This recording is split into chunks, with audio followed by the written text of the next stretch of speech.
Welcome to the End of Course Show. We are going live with President Trump as he talks to the press. So, without any further ado, let's go ahead.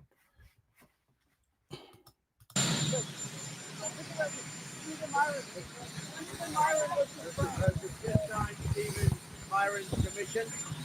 So he is now on the Fed. I'm going to call him in a few minutes from the helicopter. And he's a good man. Most of you know him. He's very talented. He'll have a big influence on this, on Too Late getting his rates down, I guess. Who knows? You never know with Too Late, but he's done a lousy job. The rate should be much lower, much lower. But I just signed his document and all of the papers, and Steve Myron is now on. If you believe in the independence on the Federal Reserve, around the century is now underway in Gaza City, Korea. Well, we're going to see what happens because I hear Hamas is trying to use the old human shield deal, and if they do that, they're going to be in big trouble. They're going to be in big trouble. They put it out 2 days ago that they're going to use the hostages as human shields. That's something that hasn't done for a long time, you know. Do you believe in the independence on the Federal Reserve? Let me tell you, if they do that, they're in big trouble. Sir, on the Federal Reserve, who do you believe the Federal Reserve is an independent body? What do you think about the independence? Oh, it should be, but I think they should listen to smart people like me. I think I have a better instinct than him. If you look, all the economists got it wrong. I got it right along with one other people out of 100. So they should listen to people that are smart. Nothing wrong with that. But they have to make their own choice. But they should listen. Prime Minister Netanyahu. No idea. What about the idea of Israel beginning its ground offensive in Gaza City? Do you support that? Well, I have to see. I mean, I don't know too much about it. I can tell you that if they put the hostages in front of them, Hamas as protection, they call them bodyguards, Hamas is going to have hell to pay. The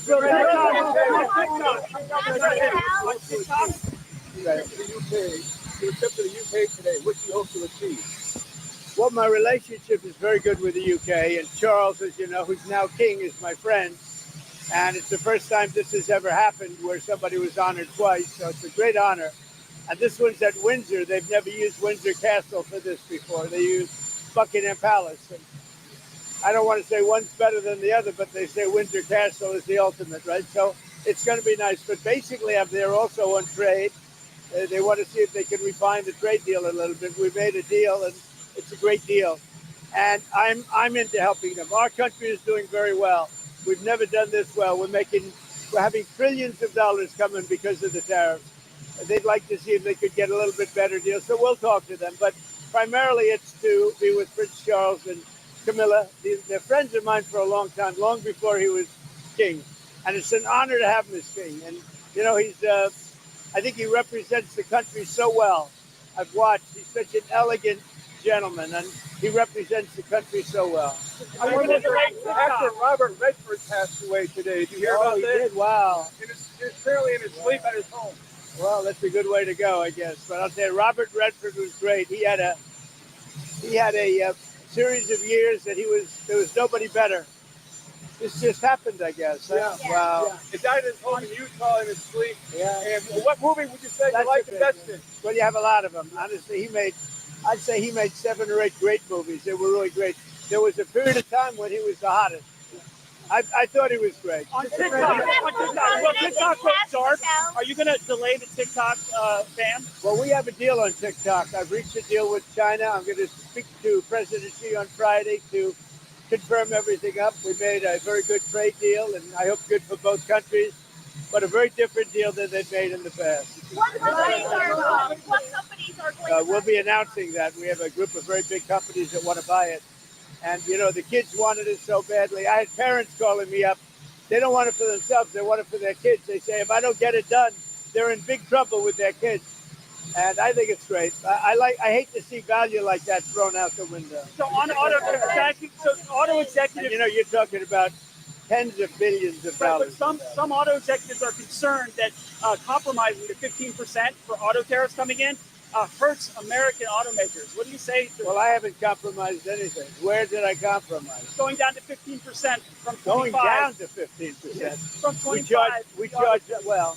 And where did the 25 come from? It came from there. President. You tell me. Some for the auto Just so sector, you know, some auto they sector- paid nothing for years. Now they're paying 15%. And some things can pay more, like chips could pay more. Pharmaceuticals could pay more. You know, there's a bigger margin. With a car, you have to make 15% before you make a profit. Pretty tough. So well, we had a good deal. Don't forget, European Union is paying our country because of tariffs $950 billion. Think of that. We're talking about a year. $950 billion. Japan is paying us $650 billion. These are countries that paid us nothing until I came along. And China's paying us a tremendous tariff. You know what the tariff is, right? You know what the tariff they're paying us? Yeah. What? Yes. So it's 30% for the fentanyl as well as whatever for the 301. 20% for the fentanyl. But the overall is about 55%. Okay? That's as opposed to nothing. Would you say that's a difference? We have a big decision coming up, and if the Supreme Court rules the way hopefully they will, because I mean every legal expert said we win that case, but you still have to watch. And the Supreme Court's been terrific. I think they're very fair.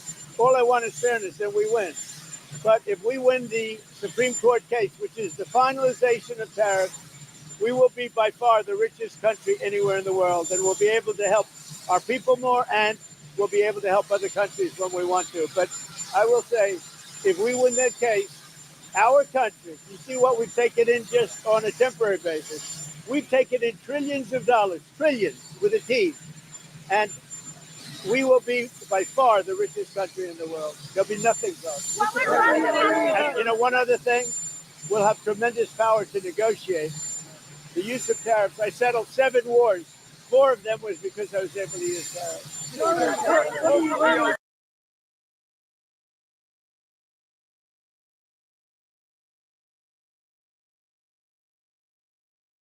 Hope Leo the other day in an interview criticized the fact that some CEOs make hundreds of times more in salary than average workers. He's worried about polarization. Yeah. Do you share that concern? Well, I do say there's a big gap. I do say that. Don't forget, I'm a popularist.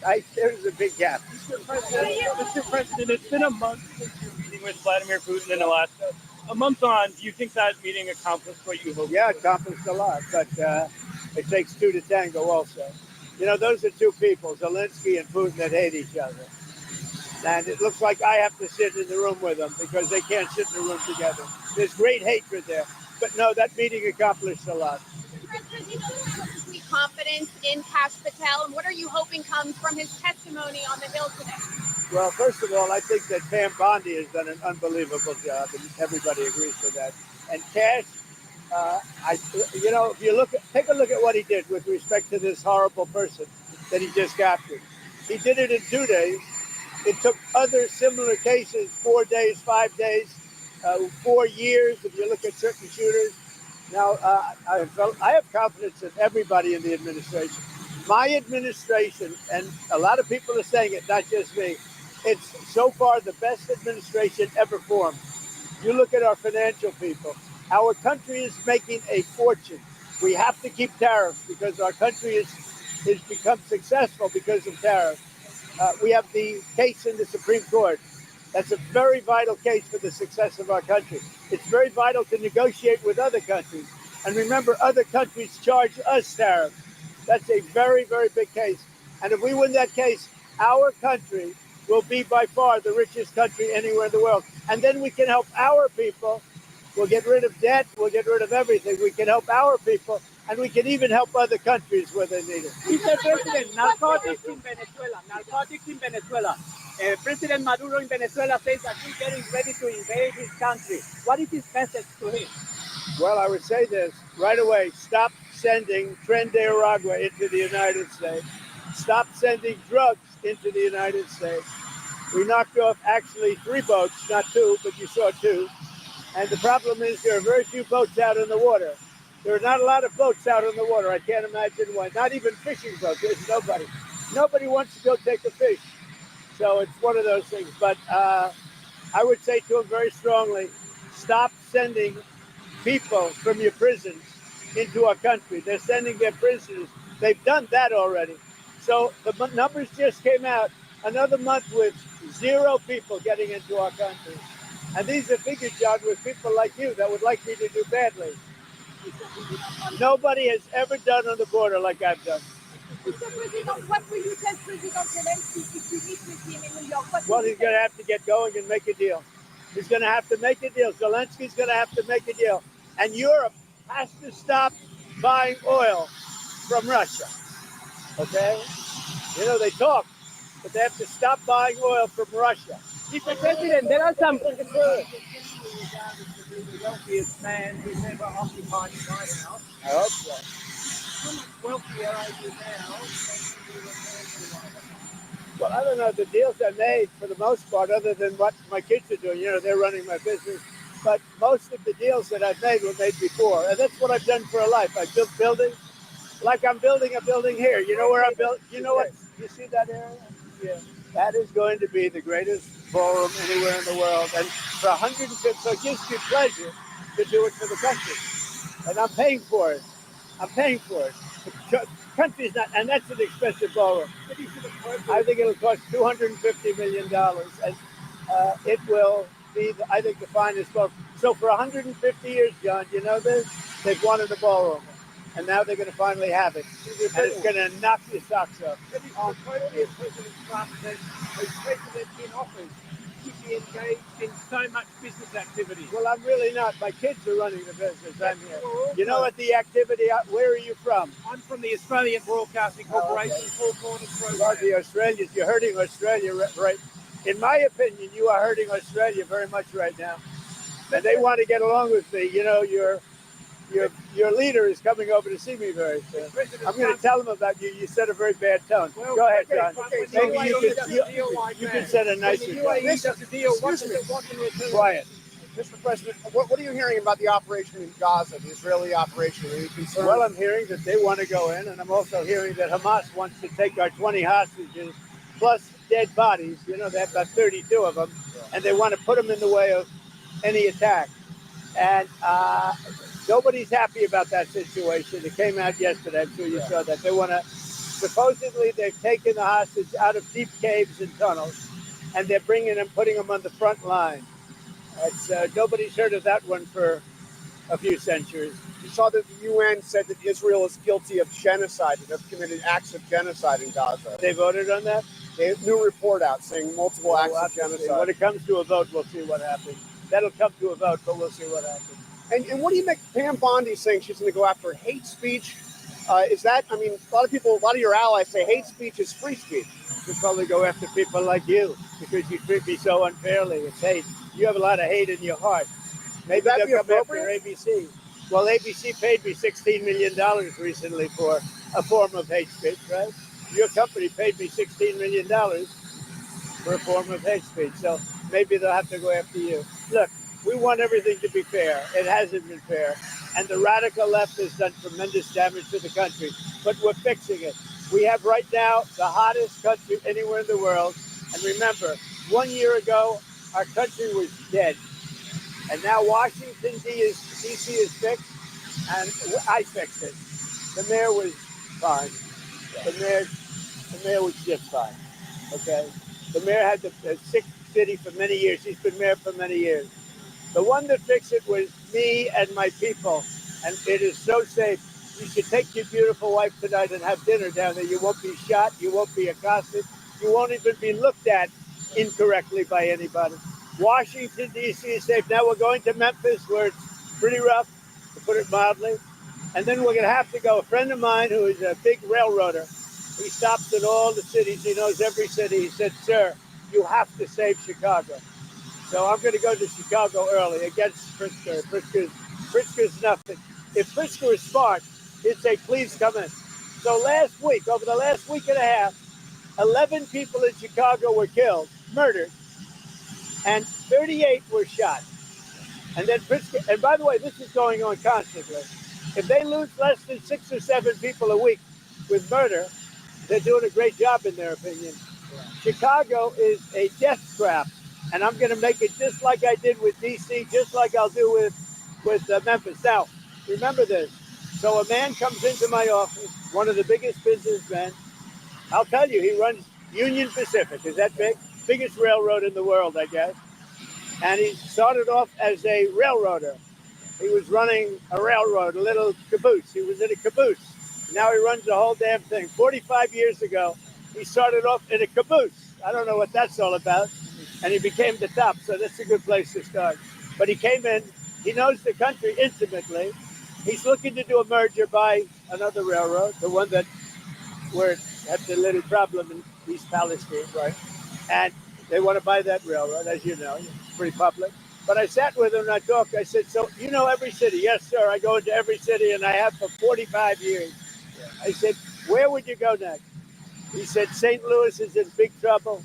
He said, "But Chicago is a great city. You can save Chicago, sir. Don't let Chicago die." This is a guy telling me with great knowledge and trust. He said, "Don't let Chicago die, sir. It's dying. Don't let it die." I'm going to Chicago next. The UAE, Mr. President. What do you think they want when you do it?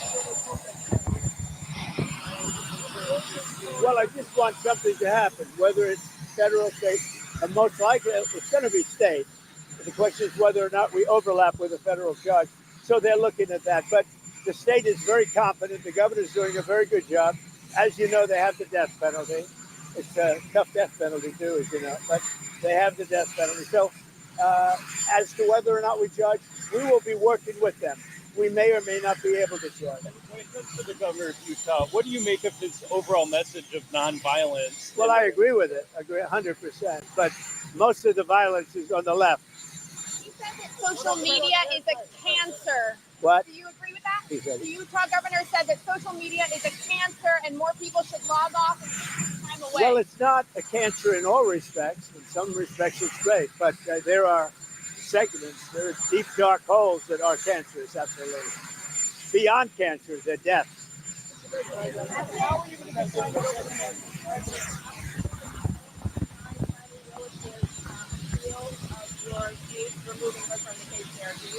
Well, that was a great decision. It was a rigged case to start off with. It's great. The court just ruled that she is a disaster. She's a disaster with a boyfriend. The boyfriend that she paid $1 billion for his expertise, but he never did it before. Now she should be prosecuted. She was what she did to people. Forget about me. What Fannie Willis did to innocent people, patriots that love our country. What she did to them by indicting them and destroying them. She should be put in jail. She's a criminal. Fannie Willis is a criminal. Will you apply more pressure to EU and NATO countries not to purchase Russian oil? I do, but here's the problem. You know the problem. They're purchasing Russian oil. I don't want them purchasing Russian oil, and they've got to stop immediately. It's not fair to us. They're purchasing Russian oil, and we have to, do things. Now, the nice part, it doesn't cost us anything anymore. You know that. Yeah. They are buying everything from us, unlike Biden, who gave away $350 billion. We actually make money, but I don't want to make money. You know what I want? I want that war to stop, because last week, 7,018 people got killed. Can you provide a president?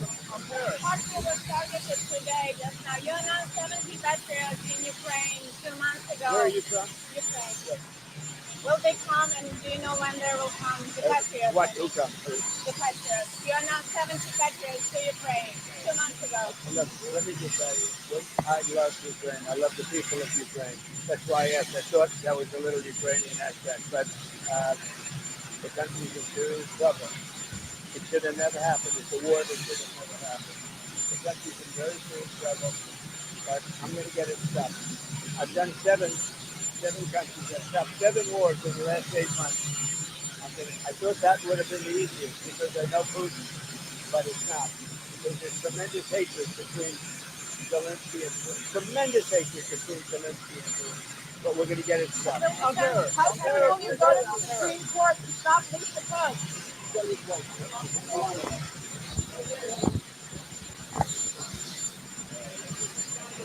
Well,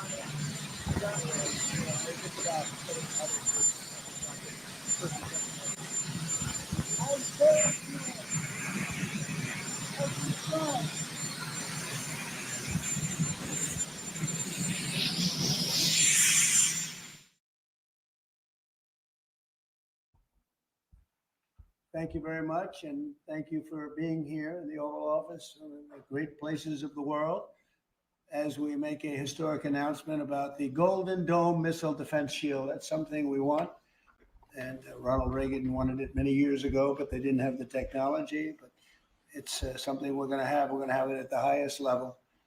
I want to thank Secretary Hegseth, who's been fantastic, and Secretary Rubio, and Space Force Vice Chief of Space Operations, General Mike Gutlein.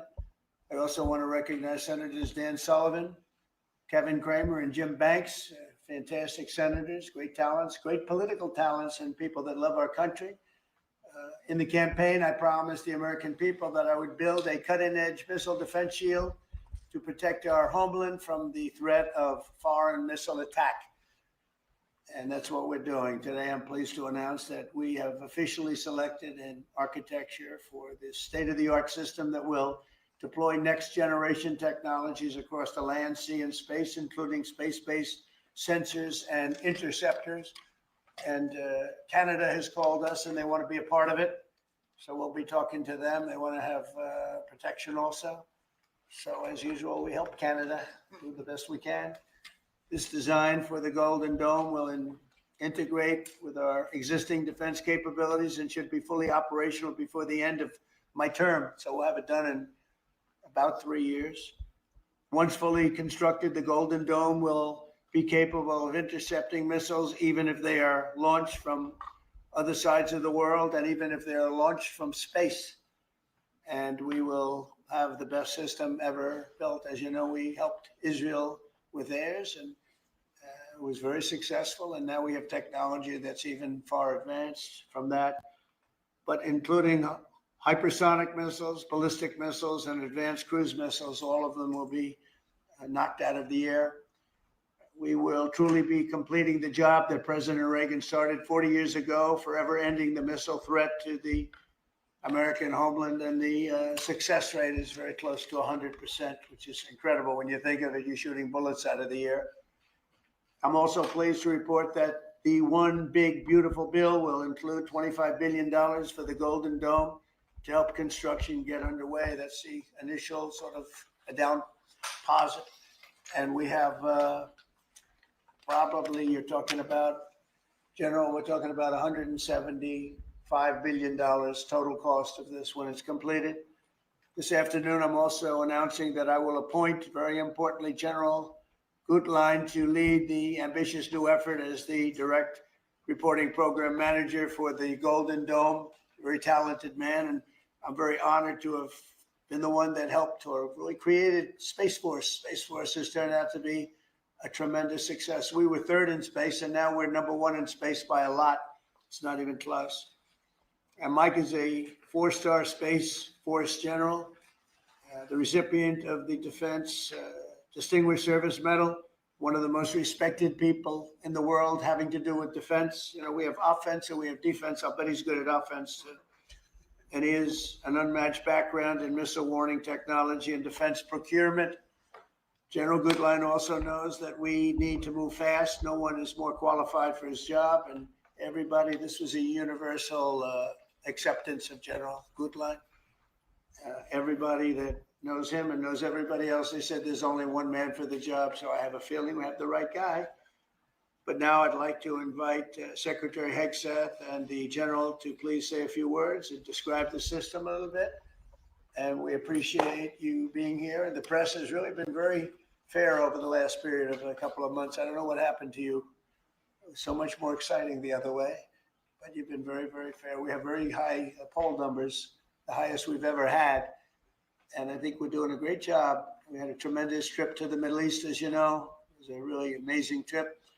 And now I came home, and this is the one I was really looking forward to this day, because this is very important for the success and even survival of our country. It's a pretty evil world out there. So this is something that goes a long way toward the survival of this great country. And as I said, we'll be discussing Canada. They want to hook in, and they want to see if they can be a part of it. That sort of makes sense. I guess that's what I was talking about from day one. You know, it just automatically makes sense, and it won't be very difficult to do, but they'll pay their fair share. Thank you very much, everybody. And Pete, go ahead. Well, Mr. President, add this to the long and growing list of promises made and promises kept. Ultimately, this right here, the Golden Dome for America, is game changer. It's a generational investment in the security of America and Americans. Mr. President, you said we're to secure our southern border and get 100% operational control after the previous administration allowed an invasion of people into our country. President Reagan 40 years ago cast the vision for it. The technology wasn't there. Now it is, and you're following through to say we will protect the homeland from cruise missiles, ballistic missiles, hypersonic missiles, drones, whether they're conventional or nuclear. It's not lost on me, sir, also that you had the vision to start the Space Force. And here we are when the others said we didn't need it. Here we are in the Oval Office with one of the leaders of the Space Force in General Gutlein, leading the charge on putting in place a game-changing Golden Dome for America. So, sir, it's an honor to be a part of this bold initiative. We're going to get to work on it. We have been since you signed that executive order on January 27th. We've been fast forward on this. We're here on this day, and this is just one stop in delivering this defense of the homeland, which is something you charged us with doing, and we'll keep going until it is complete, sir. Thank you, Pete. Pete's doing a great job, by the way. Thank you very much. General, please. Mr. President, today is a great day for the nation as we double down on protection of the homeland. As you're aware, our adversaries have become very capable and very intent on holding the homeland at risk. While we have been focused on keeping the peace overseas, our adversaries have been quickly modernizing their nuclear forces, building out ballistic missiles capable of hosting multiple warheads, building out hypersonic missiles capable of attacking the United States within an hour and traveling at 6,000 miles an hour, building cruise missiles that can navigate around our radar and our defenses, and building submarines that can sneak up on our shores, and worse yet, building space weapons. It is time that we change that equation and start doubling down on the protection of the homeland. Golden Dome is a bold and aggressive approach to hurry up and protect the homeland from our adversaries.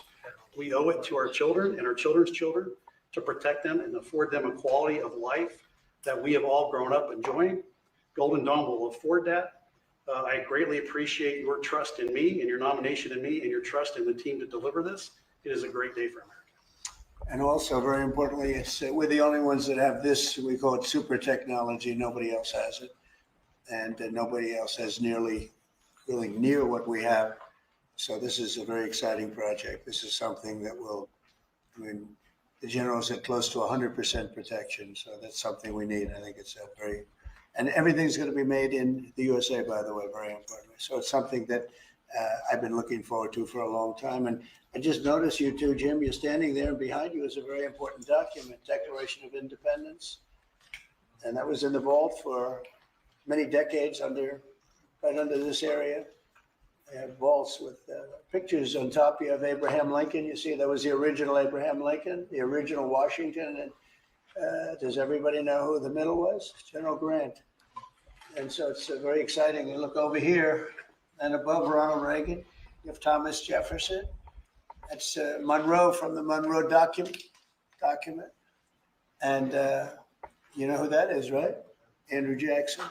So we have a lot of very exciting pictures, and on the other side, likewise, some great presidents and great people. And many of these, because people were asking about them, many of them, almost all of them, were in the vaults or nearby, but generally in the vaults downstairs, where we have some great. So it's very exciting, and the place has become a little different than you first saw it, Jim, right? Yes, much It's a little bit different, it's slightly better. But to think we had them, and somewhere in the vaults for over 100 years. So it's pretty cool stuff. Everybody knows Jim Banks. He's a great congressman, and now he's a great senator from Indiana. And you might want to say a few words. Well, your legacy with Space Force, Mr. President, is already big, but the Golden Dome is going to be an even bigger legacy for our country. And Indiana is going to help you make it. Right. The space satellites that are made at Fort Wayne, Indiana by L3 Harris, all the work done at Crane Navy Base in Southern Indiana is going to be a big part of it. And Hoosiers are very proud of that. We're proud of you. Thank you very much. It'll be a big factor. Thank you, and good luck, and congratulations. You won that race by a lot. That wasn't even a contest, right? Well, thank you. Thanks to you and all of your support. Thank you very much. Thanks. Please go ahead. This is Senator Kramer, and he's one of our best. Can't get any better. Go ahead. Well, you're very nice, Mr. President, and thanks for this. And I remember the day in your first term when you called it. I was a brand new baby freshman senator on the Armed Services Committee and said, you said, I want to have a Space Force. Would you lead the effort on the Senate Armed Services Committee? And I felt so proud thinking that you chose me, only to find out later no one else would do it. But nonetheless, it worked out really, really, really well because North Dakota has some great space assets and that contribute to that and to Golden Dome. No surprise that you would be the president that would come along and put the homeland first.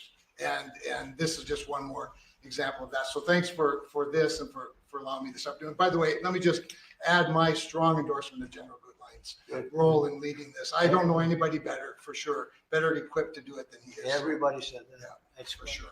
Dan Sullivan, Alaska, Senator. Thank you, Mr. President, and thank you for your continued leadership on missile defense. We were talking earlier how in 2019 at the Pentagon, you laid out a speech about the Missile Defense Review that had all these principles on missile defense you articulated then during your first term.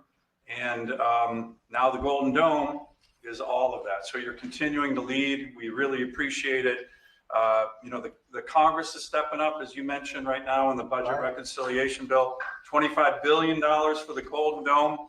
And what Senator Kramer and Senator Banks and I and many others, we're working on our, I briefed you on this before, sir, on our Golden Dome Act, which we think will have, in terms of legislation that can help cement what you're doing right here, getting the Congress behind it, not just with the funding, but with authorization. So we're working closely with Secretary Hegseth, General Gutlein, the whole team. So we're very honored to be here, sir. And, Alaska is the cornerstone of missile defense right now in terms of ground-based missile interceptors, in terms of radar systems and track incoming missiles. So my state is honored to continue to play a critical role in all of this and build on it. And we're really excited to be here. Thank you. Thank you very much, Dan. Great. Any questions? Mr. President, you had mentioned at the beginning of your remarks that this was a campaign promise of yours. Have military commanders asked for this system specifically? Because NORAD had said previously that the current system was adequate.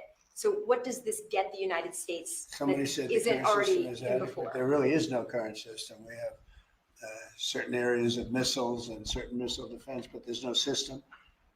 We just have some very capable weapons that hopefully we never have to use, but we have some very capable weapons. Now, this is a different league. There's never been anything like this. This is something that's going to be very protective. I think you can rest assured there'll be nothing like this. Nobody else is capable of building it either. Was something that military commanders asked you for?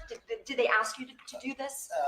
Well, let me put it differently. I suggested it, and they all said, "We love the idea, sir." It's the way it's got to be, right? But they want it, and they wanted it badly once it was suggested. I don't know if they ever thought they would be lucky enough to have it, but we were able to get it done, and we have all the funding, so pretty much tucked away. I think most people feel it's very important to have. Yeah, please. Thank you, Mr. President. When you first announced this idea, critics said it would be prohibitively expensive, potentially ineffective, and could trigger an arms race in space. What do you say to those critics about that? Well, they're wrong. It's about as close to perfect as you can have in terms of real production. I told you Canada wants to be a part of it, which be, fairly small expansion, but we'll work with them on pricing. We'll be dealing with them on pricing. They know about it very much. They've asked to be a part of it, actually. They've asked us to be a part of it. I think it's something that is great. If you can afford to do it, we can afford to do it. We took in $5.1 trillion in the last 4 days in the Middle East. And when you think about it, this is a tiny fraction of that. But we make it all here. We're going to make it all here. We have, I will tell you, an adversary told me, a very big adversary told me the most brilliant people in the world are Silicon Valley. He said, we cannot duplicate him. We can't. This was somebody that I won't tell you who it is, but you'd be amazed. We have the most brilliant minds in the world doing this kind of thing, the equipment, the space, the computers, everything. But I said that we just can't duplicate what you have there in Silicon Valley. We never have been able to. And there's a very strong group of people and very strong minds, but they can't. So we have things that nobody else can have. You see what we've done helping Israel with that. You probably wouldn't have an Israel. They launched probably 500 missiles altogether, and I think one half of a missile got through, and I was only falling to the ground as scrap metal. It's pretty amazing, and this is in terms of technology far advanced from that system. And just one follow-up on the adversaries. Have you addressed Russia's ventures in space with a space-based nuclear weapon and told Putin to stop in your conversations with him? We haven't discussed it, but at the right time we will. Yeah. Mr. President, with the goal of keeping Americans safe with this, can you talk about the timeline? How long will this take to complete? We think it's going to be about a little bit less than 3 years, and we'll have a big phase in very early. We're starting immediately with $25 billion. It'll cost about $175 billion completed, but we think in 2.5 to 3 years. Are you confident that you can get the funding needed from Congress Yeah. quickly? It's amazing how easy this one is to fund. Some funding is tough and some is easy. When we say we're going to save everyone's lives in a crazy world, it seems to be very easy to get. Yeah, we've already spoken to everybody we have to speak to. Everybody's in, I would say, Dan, everybody's in line here, right? Yes, sir. $25 billion is a down payment in the budget reconciliation bill right now. Yeah, so I think Mr. President, on Russia, people actually love it. Mr. President, on Russia, are you worried about the reports on a military buildup along the borders towards Finland and Norway? No, I don't worry about that at all. They're going to be very safe. Those are two countries that are going to be very safe. And the secondly, sir, if I may, Volodymyr Zelensky is saying today that he's hoping for you to impose new sanctions on Russia. Are you considering that? Well, that's going to be my determination. That's going to be nobody else's determination. We'll see how Russia behaves. We see what's going to happen. We have a pretty critical time right now. I had a talk yesterday for 2.5 hours with President Putin, as you know. I also spoke to all of the European, or to many of them, leaders, but they were representing the whole. And I think we had very good conversations yesterday. Please. Thanks, Mr. President. What companies have asked to be involved in building this system, and have you decided on who will be building it? Yeah, I think I'll let you answer that. You can mention some of yours from Alaska's involved, and Alaska is a big part of it because locationally they're sort of perfect. I think that's your first line of defense in certain instances. And Kevin will tell you that his state's involved, but honestly, all Georgia's going to be very big. Florida is going to be very big. They're all going to be very big. Jim, do you want to talk about Indiana? Yeah, in Fort Wayne, Indiana, where I live, we make all the space satellites at L3 Harris. Across the board, we're the top manufacturing state in the country. By the way, the tariffs have been very good for auto manufacturing. They've been so good. But this is going to be really good for the defense industry in my state. And there's so much money involved here. There are going to be a lot of American companies involved in making the Golden Dome. You might also say, you're talking about the tariffs. He has some of the biggest auto plants in the world moving into Indiana, only for one reason, maybe two reasons, November 5th and the tariffs, okay? Yes, sir. But the tariffs have driven tremendous business into this country. But you have one of the biggest in the world being built. The Honda Civics, right? The new Honda Civic made in Indiana. GM's added jobs.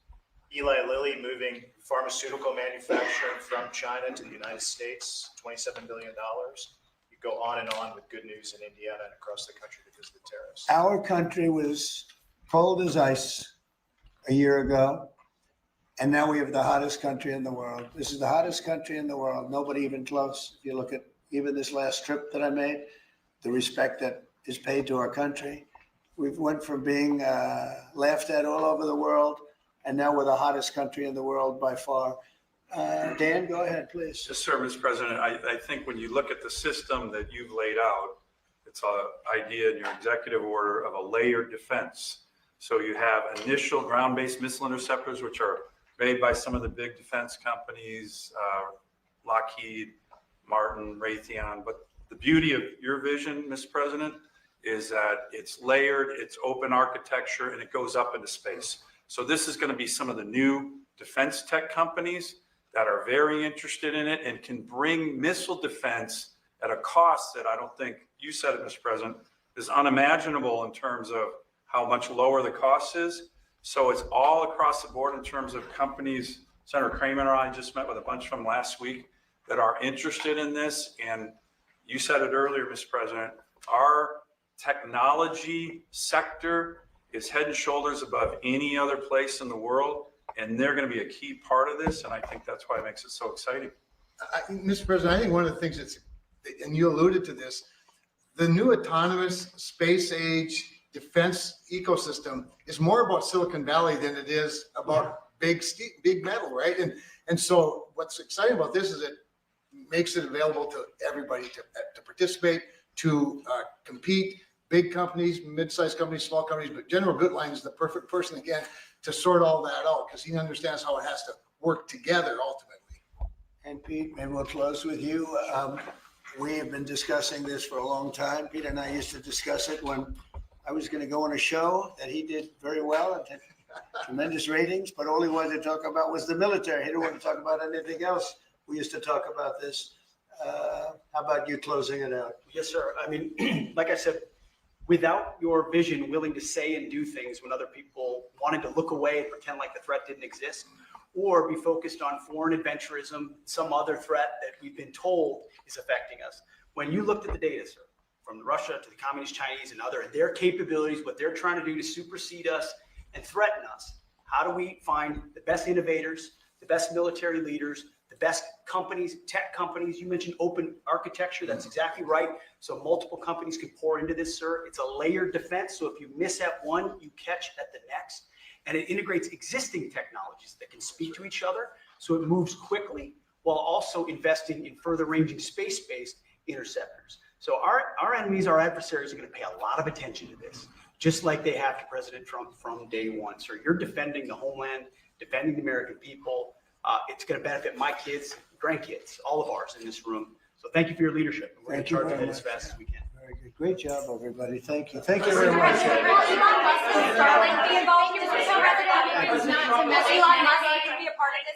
Thank you, President. No cuts. No cuts to Medicare. No cuts to Medicare.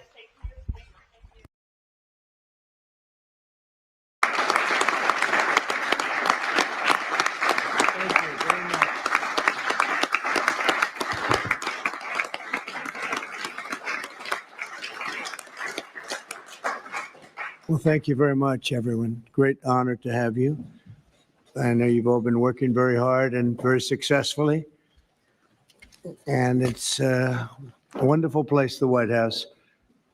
I want to begin. Is Johnny here from World Cup? I want to thank you for the selection. And they just had a presentation in the Oval Office, and I thought this was such a beautiful, this is the trophy. This is a big deal. The World Cup is the biggest sporting event. And Gianni Infantino is my friend for a long time. And during my first term, we worked out a deal to get the World Cup. And then because of lots of interesting things that happened, I ended up being president when it showed up. I was always disappointed.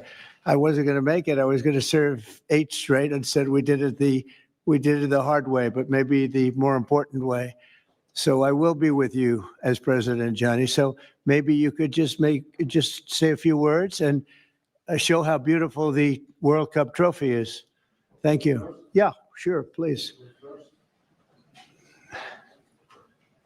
Yeah. The famous key. That's a great key.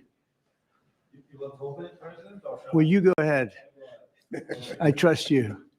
So this is the new trophy of a new competition. It's called the FIFA Club World Cup. The 32 best clubs in the world with the absolutely best players in the world. And for the first time in history, this competition takes place in the United States. Opening game on the 14th of June. Right. In Miami, final on the 13th of July this year in New York, New Jersey. And it's not that, it's also special because it's a key and because, as you can see, if I manage to do that, tricky. Oh. So this is a trophy. It is a trophy which represents, and that's why I think it's interesting to show this trophy exactly in this photo, because it represents the past, but it's also projected to the future. There is no other sports trophy which looks like that. It has engraved the history of the game, soccer or football, as we call it, the participating teams of the first edition, the stadiums, beautiful stadiums in 11 cities in the United States of America where this competition will take place. So at the same time, past, present, and projected to the future. And if I may, President, say another 2 words, and then I let you work. I would like to congratulate the President and the administration for not only for the World Cup, the Club World Cup, the World Cup, and the great work done, but also for this initiative that we are speaking about here. If I may add something in this respect, I'm not an expert at all, but FIFA, as you know, is a brand which is globally known, a very strong brand. The soccer economy in the world is worth around 170 billion a year. 70% of that, Mr. President, is in Europe. So imagine the potential that there is around the world only in soccer if we develop it. And so FIFA is very, very interested under my presidency to develop a FIFA coin, to do it from here, from America, and to conquer the 5 billion soccer fans in the world. So if there's anyone here who is interested to team up with FIFA, here we are, we are in the United States of America, and we will conquer the world of soccer with the FIFA coin. Thank you. Thank you. That coin, that's right. That coin may be worth more than FIFA in the end. It could be quite a coin, actually. Huh? Anyway, thank you, Johnny. Great job. I just thought you should see this trophy because it's really, it's the biggest sporting event in the world, and we have it here. And we appreciate being selected. Thank you very much, Johnny. You do a fantastic job. And welcome to the first ever White House Digital Assets Summit. I know that many of you have been fighting for years for this, and it's an honor to be with you at the White House. I want to thank the White House AI and crypto czar David Sachs, Treasury Secretary. This is David right here, in case you don't know. You know David. And a man who's doing a great job as Secretary of Treasury, Scott Bessent, who's right here. Scott, thank you very much. Commerce Secretary Howard Lutnick, wherever you may be, Howard. Hi, Howard. He's doing some interesting work right now with all that's going on. He's right in the middle of it and doing a great job. Thank you. SBA Administrator Kelly Loeffler. And hi, Kel. SEC Commissioner Hester Pierce. Thank you, Hester. Acting CFTC Chairman Caroline Pham. House Majority Whip Tom Emmer. Hello, hello, Tom. Representative Brian Stile. Thank you. Brian, thank you very much. Digital Assets Council Director Bo Hines. Good, Bo. Great job. And many other distinguished guests. We have a lot of very distinguished people around the table. Some of them will be speaking. I want to thank Marco Rubio also, who's right over there. And we have tremendous people very interested in this subject. And last year, I promised to make America the Bitcoin superpower of the world and the crypto capital of the planet. And we're taking historic action to deliver on that promise, as you know, around the table. Yesterday, I signed an executive order officially creating our strategic Bitcoin reserve. And this will be a virtual Fort Knox for digital gold to be housed within the United States Treasury. That's a big thing, Scott.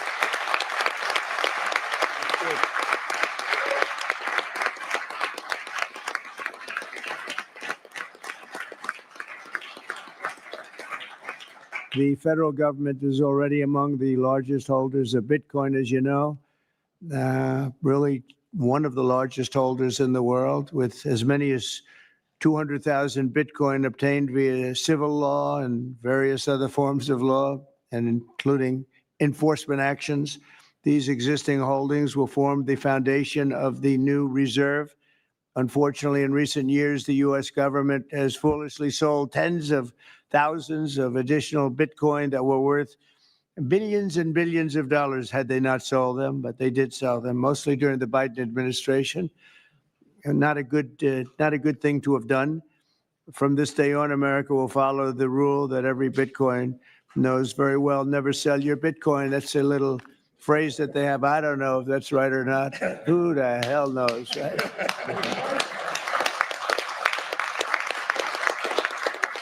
Who knows? Who knows? But so far, it's been right. And well, let's keep it that way. The Treasury and Commerce Departments will also explore new pathways to accumulate additional Bitcoin holdings for the reserve, provided it's done at no cost to the taxpayers. We don't want any cost to the taxpayers. In addition, my order directs federal agencies to conduct an inventory of all crypto assets currently held by the U.S. government and determine how they can be transferred easily to the Treasury. Non-Bitcoin digital assets will be held in a new U.S. digital asset stockpile where they will be managed properly. My administration also is working to end the federal bureaucracy's war on crypto, which was really going on pretty wildly during Biden until the election came about. About 5 months before the election, he became a big fan because he heard how many people were in favor of it and how many people love it and respect it. But I guess it didn't work out too well for him. People understood what was going on and paved the way for groundbreaking innovations in institutional finance. Under the Bitcoin administration, regulators strong-armed banks. I mean, they really did. They strong-armed banks into closing the accounts of crypto businesses and entrepreneurs, effectively blocking some money transfers to and from exchanges, and they weaponized government against the entire industry. But I know that feeling also. Maybe better than you do. All of that will soon be over, and we are ending Operation Choke Point 2.0.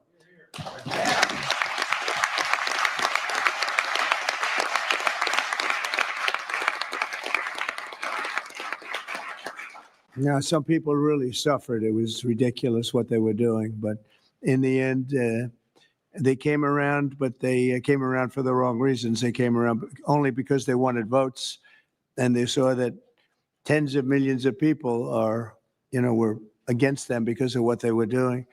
I also want to express my strong support for the efforts of lawmakers in Congress as they work on bills to provide regulatory certainty for dollar-backed stablecoins and the digital assets market. They're working very hard on that. This is a tremendous opportunity for economic growth and innovation in our financial sector, and will really go a long way. I think it's going to be a tremendous, we feel like pioneers in a way, of tremendous method of growth. And things are very much tied, and we want to keep it that way. The U.S. dollar long into the future, we're going to keep it that way. I hope lawmakers will send that legislation to my desk before August recess if they can. And they're very much working with you, and you know a lot of them, and a lot of them were committed right from the very beginning. So I just want to congratulate you all for being at the White House today, and a man who knows more about Bitcoin and AI and just about everything else than anybody, David Saxton. I'd like to have you say a few words, David. Thank you, Mr. President. We're all here today because of your leadership, your vision, and your generosity, and I really want to thank you for that. We're also here because of your desire to make America great and to introduce a golden age in America, including for digital assets. And we're here because of your love of innovators, or as you might say, high IQ people. Yeah, we know you love high IQ people. And we have about 30 of them here in the room today. These are the top people in the digital asset industry. And one other thing that I think that you love is legal fairness. This is an industry that was subjected to prosecution and persecution for the last 4 years, horrible lawfare, and nobody knows what that feels like better than you do. So we really appreciate the fact that you understand legal fairness and that you're always willing to fight for the right thing, for legal fairness. You never back down. You stand defiant, even in the face of an assassin's bullet. It's an inspiration to everyone in this room, I think. So it's an honor. Thank you. Thank you. So I just want to say it's an honor to work for you. It's an honor to work for a president who works every day to get so much done on behalf of the American people. Your administration is moving at tech speed. It's really amazing. It's actually faster than any startup that I've been part of. Is that your administration moves even faster. So I just want to say thank you for having me be a part of it. I've enjoyed every minute of it. I love working for you. And thank you again for this opportunity. Thank you, David, very much. Appreciate it. And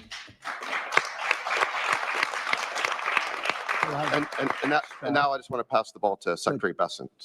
Scott? Good. David, so today, when President Trump has signed the executive order to establish the strategic Bitcoin reserve and stockpile, we're going to position the United States as a leader among nations in the digital asset strategy. It's important for the United States to recognize this fact and get ahead of the other nations in the digital age. We applaud the president's direction to use the digital assets already in possession of the nation, and we are going to establish this Bitcoin reserve. We will use this authority to augment the asset side of the United States balance sheet. As I've said many times, President Trump is creating assets for the American people while most past presidents have created debt, and a large part of this asset program can be in digital assets. We are going to end the regulatory weaponization against digital assets. The Biden administration's actions did nothing other than punish innovators, and that all of you have made it here today is really a testament to your fortitude. Much of Treasury's responsibility in this order relates to the tax code and determinations around risk weightings. And I'm here to assure you that we are going to work with the controller of the currency, the IRS, and we're going to rescind and amend all applicable previous guidance. And we are going to put a lot of thought into the stablecoin regime. And as President Trump has directed, we are going to keep the U.S. the dominant reserve currency in the world, and we will use stable coins to do that. Thank you.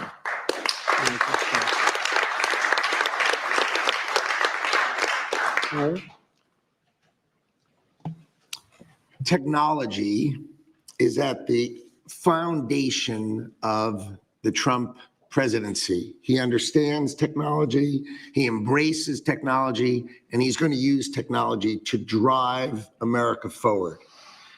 The blockchain and Bitcoin technology are a key part of that thinking, and embracing that, and here today shows how much a leader the Trump administration and our president is. He understands it, he embraces it. As you said, you're a pioneer in this place, and this is where we're going. We're using the blockchain, we're using Bitcoin, we're going to use digital assets to pound forward, and Donald Trump is leading the way. Can't be more proud of you today. Thank you very much. Thank you, Howard.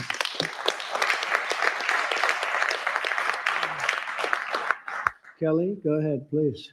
Thank you, Mr. President. This is truly a historic day, and as a crypto founder, I couldn't be more proud to be part of your administration. You're moving at the speed of tech for sure, and I will just say it's a great day to have the war on not just crypto, but the war on innovation done.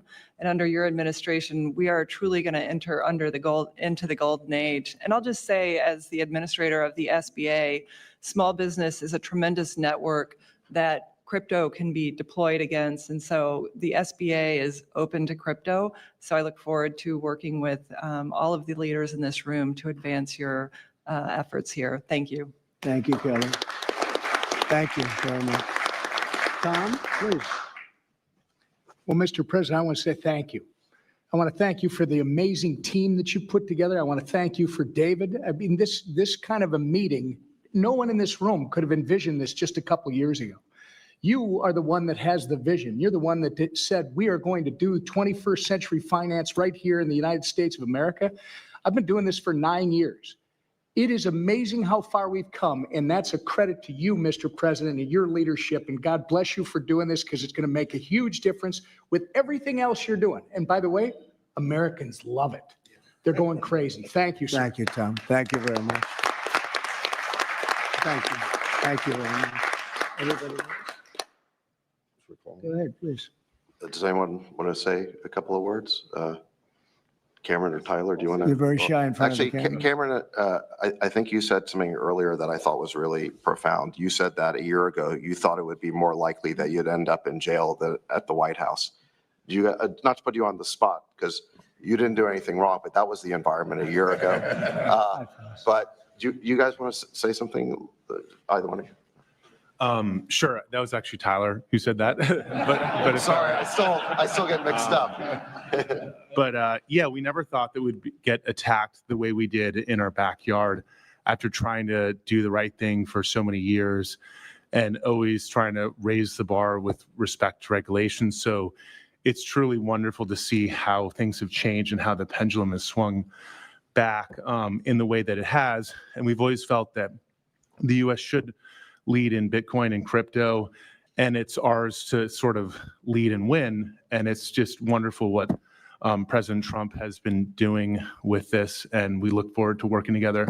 And thanks for inviting us, David, and setting this up. Thank you. Thank you both. Please. I was just going to say, thank you, Mr. President. Cameron takes credit for a lot of my things I say, so it's not the first time. But the U.S. won the internet, and the U.S. should win crypto. So thank you for your leadership on this. Thank you both very much. High IQ individuals around this table. That's what I always say. We need high IQ. So thank you very much. Would anybody like to say anything? Please. I just want to express my deep gratitude for the seriousness with which you're approaching our industry and how you're actually helping guide it in the right direction. I've worked with many central banks in other countries, and when I was working there, I was wondering why I, as an American citizen, can't help the United States financial system reach this higher level that the world is on course towards generally. And so I'm very grateful that finally there's been a new level of kind of common sense and adoption of these ideas.